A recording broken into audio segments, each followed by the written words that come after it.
नमस्कार मंडळी, श्री स्वामी समर्थ. मी नंदिनी माझ्या यूट्यूब चॅनलवर तुमचं खूप मनापासून स्वागत करत आहे. तुमच्या मनातील सर्व चांगल्या इच्छा स्वामी महाराज पूर्ण करो ही स्वामींच्या चरणी प्रार्थना करते आणि आजच्या या नवीन व्हिडिओला सुरुवात करते.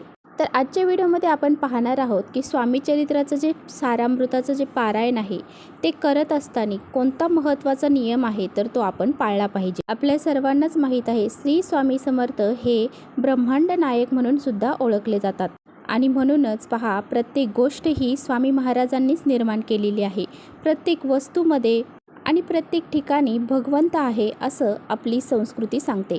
आपण स्वामी सेवा ही स्वामींना सर्वस्व मानून करत. स्थळ, काळ आणि वेळेचे बंधन नसते.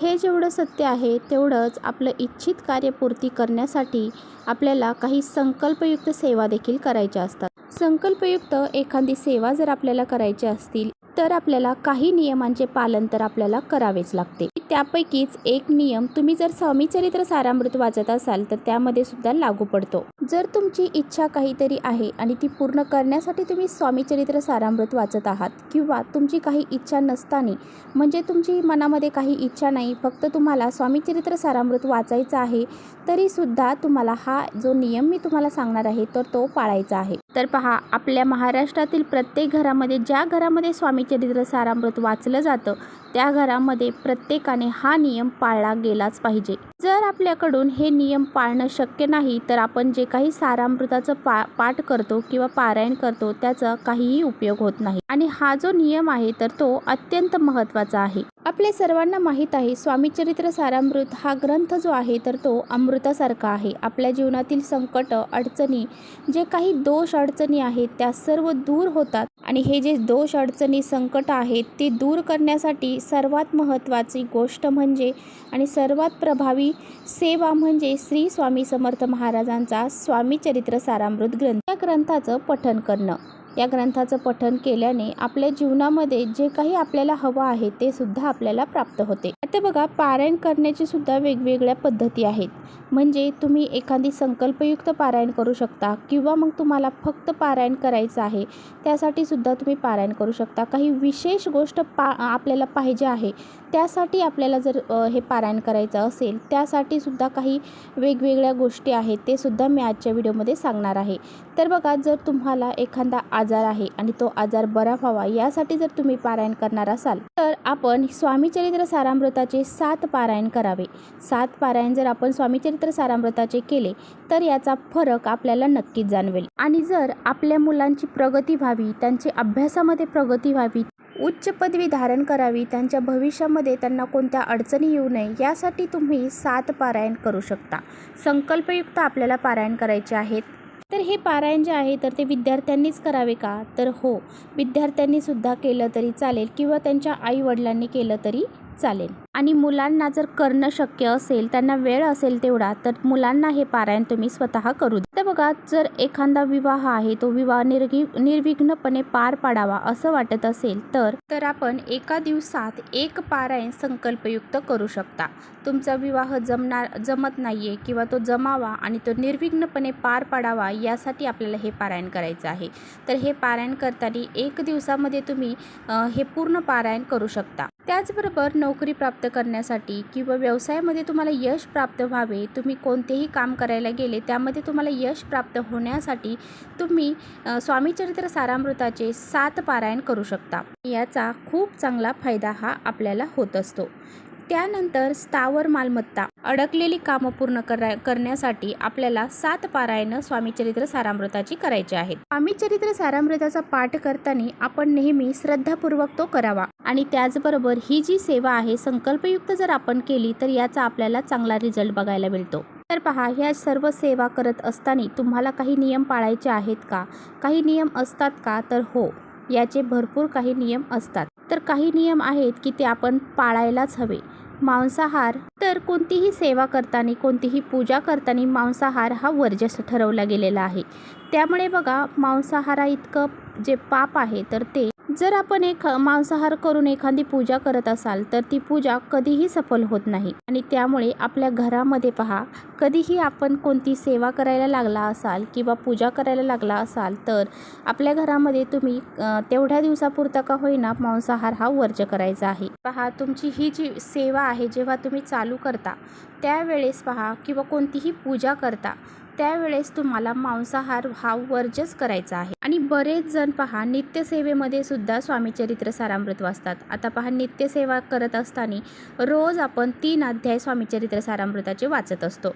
कुणी पूर्ण पठणसुद्धा करतात, पूर्ण पाठ पठणसुद्धा करतात. ते बघा, आपल्या घरामध्ये एखादी महिला रोज हे नित्यसेवेचे पूजा करत आहे, म्हणजे नित्यसेवेचे पाठ करत आहे, जे स्वामीचरित्र सारामृताचे 3 अध्याय रोज वाचत आहे आणि इतर लोक घरामध्ये मांसाहार करत आहेत. तर पहा, घरामध्ये जर मांसाहार होत असेल आणि नित्यसेवेमध्ये तुम्ही स्वामीचरित्र सारामृत वाचत असाल तर बघा, तुमच्या घरामध्ये जर कायमस्वरूपी म्हणजे जे खाण्याचे वार आहेत त्या खाण्याच्या वारामध्ये जर तुम्ही म्हणजे मांसाहार पण करत आहात आणि नित्यसेवासुद्धा करत आहात तर त्या घरातील महिलांनी प्लीज नित्यसेवा करत आहात आणि रोजच तुमच्या घरामध्ये मांसाहार होत असेल तर तुम्ही ही सेवा कशी करता.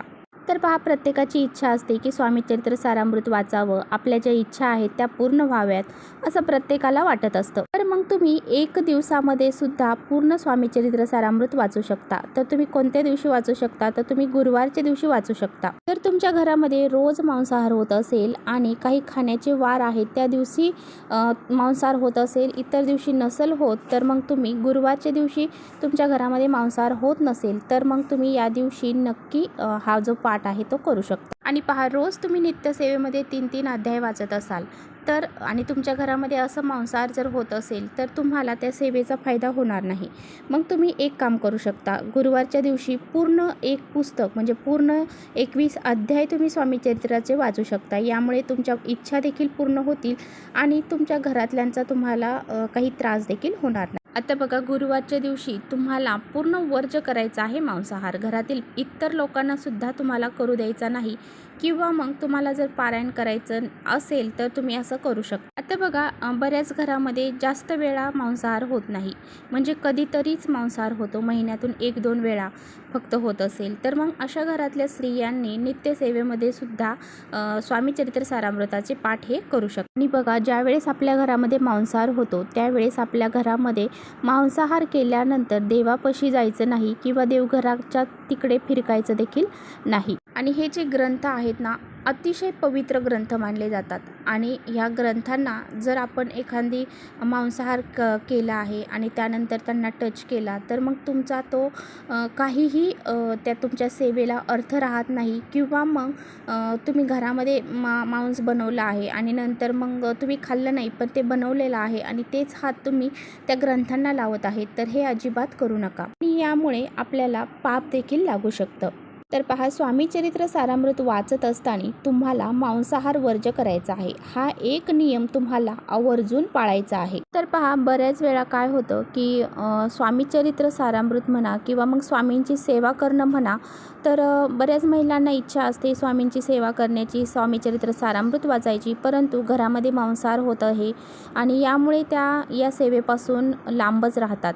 मग त्यांना जर इच्छा आहे सेवा करण्याची तर मग त्या दिवसापुरतं का होईना त्यांनी मांसाहार हा वर्ज्य करायचा आहे. आणि सर्वात महत्त्वाची गोष्ट म्हणजे स्वामींचं नामस्मरण घ्यायला कोणतेही बंधन नाही. तुम्ही स्वामींचं नामस्मरण कधीही आणि कुठेही काम करताना देखील घेऊ शकता. स्वामीचरित्र सारामृताचा जो पाठ आहे तो करताना तुम्हाला मात्र हा मांसाहाराचा जो नियम आहे तर तो कडकडीत पाळायचा आहे. जर तुम्ही हा नियम पाळूनच तुम्ही स्वामीचरित्र सारामृत वाचत असाल तरच तुमच्या ज्या काही इच्छा आहे, जे काही तुम्ही सेवा केलेल्या आहे त्याचं फळ हे तुम्हाला प्राप्त होते. आता बघा, जर तुम्ही संकल्पयुक्त सेवा करत आहात म्हणजे तुम्ही स्वामीचरित्राची 21 दिवसाची सेवा करत आहात, 11 दिवसाची सेवा करत आहात किंवा मग स्वामींचे 11 गुरुवार तुम्ही करत आहात, तुम्ही संकल्पयुक्त सेवा करत असाल तर तुम्ही तुमच्या घरामध्ये मांसाहार हा करायचा नाही. तर संकल्पयुक्त कोणतीही सेवा करताना त्यावेळेस त्या घरामध्ये मांसाहार हा वर्ज्य केला पाहिजे. कारण हे सेवा आपण जेव्हा संकल्पयुक्त करतो तेव्हा त्याचे महत्त्व हे अधिक असते। त्यामुळे आपल्याला ह्या काळामध्ये जेव्हा आपण संकल्पयुक्त सेवा करतो त्यावेळेस आपल्याला मांसाहार अगदी वर्ज्य आहे। आता बघा, बरेच जण अशा कमेंट देखील करतील की आम्ही आता स्वामी सेवा करत आहोत, मग आम्ही नंतर मांसाहार करायचाच नाही का? तर बघा, तुम्ही जोपर्यंत स्वामी सेवा करत आहात, म्हणजे 21 दिवसाची करत आहात, संकल्पयुक्त करत आहात, 11 गुरुवार करत आहात, त्या दरम्यानचा जो काळ आहे त्या काळामध्ये तुम्हाला मांसाहार हा वर्ज्य करायचा आहे। इतर वेळी तुम्ही काहीही करू शकता, म्हणजे इतर वेळी तुम्ही मांसाहार केला तरी काही हरकत नाही। जर आपल्या घरातील महिला हे स्वामीचरित्र सारामृताचं पारायण करत आहे तर त्या घरातील पुरुषांनी देखील हे नियम पाळायला हवेत, कारण त्या घरातील पुरुष स्त्रीला समजून घ्यायला हवे, कारण त्या काळामध्ये ती स्वामीचरित्र सारामृत वाचत आहे, मग आपण घरामध्ये मांसाहार हा करू नये। आपल्या स्वतःच्या घरासाठीच ती झटत आहे। ती स्त्री कोणतीही असू द्या, तुमच्या घरातील बहीण असू द्या, आई असू द्या, किंवा पत्नी असू द्या, किंवा मुलगी असू द्या, ती जर ही स्वामीचरित्र सारामृताची सेवा करत आहे तर ती आपल्या घराच्या भल्यासाठीच करत आहे। त्यामुळे त्या सेवेमध्ये तुम्हीसुद्धा सहभागी व्हा आणि तिला कोणत्याही प्रकारचं मांसाहार त्या वेळेमध्ये तुम्ही करू नका आणि तिलासुद्धा करायला लावू नका, कारण यामुळे ती जी सेवा करत आहे त्याचं फळ हे तिलासुद्धा मिळत नाही आणि घरातल्या कुणालाही मिळत नाही, कारण तिची काही चूक नसताना देखील ती जी सेवा करत आहे त्याचं फळ हे तिला प्राप्त होत नाही। तर पहा, हा एक नियम हा अतिशय महत्त्वाचा नियम आहे, तर तो तुम्ही स्वामीचरित्र सारामृत वाचत असाल तर तुम्हाला नक्की लक्षात ठेवायचा आहे आणि त्याचप्रमाणे तुम्हाला हा नियम पाळायचा आहे। तर चला, झालेली सेवा स्वामींच्या चरणी अर्पण करते आणि इथेच माझ्या व्हिडिओचा एंड करते।